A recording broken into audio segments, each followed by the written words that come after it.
ذی الحجہ کا چاند دیکھنے کے بعد ہمیں روزوں کا اہتمام کرنا چاہیے۔ اللہ کے نبی صلی اللہ علیہ وسلم سے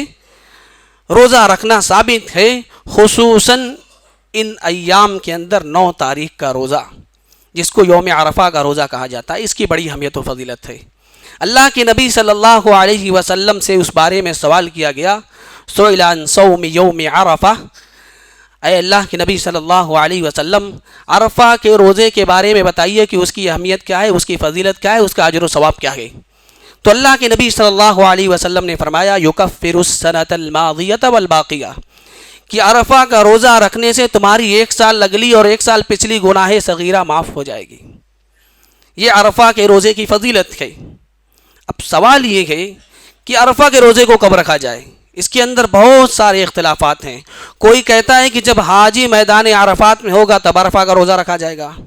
اور کوئی کہتا ہے کہ نہیں، اپنی رویت کے حساب سے رکھا جائے گا۔ لیکن سب سے بہتر اور افضل قول، میں اختلافات کے اندر نہیں جانا چاہتا، سب سے بہتر اور افضل قول جو راجح قول ہے، اللہ کے نبی صلی اللہ علیہ وسلم کی حدیث ہے صحیح بخاری اور صحیح مسلم کی، صوموا لرؤیتہ وافطروا لرؤیتہ، کہ تم روزہ افطار کرو چاند دیکھ کر کے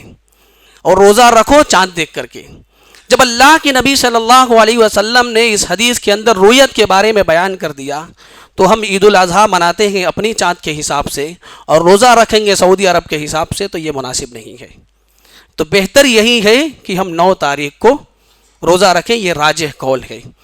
بعض لوگ جو کہتے ہیں کہ جس دن حاجی میدان عرفات میں ہوں گے اس دن عرفہ کا روزہ رکھا جائے گا، تو اگر اس کا اعتبار کیا جائے تو دنیا میں بہت سارے ممالک ایسے ہیں جو سعودی عرب سے 1 دن آگے ہوتے ہیں،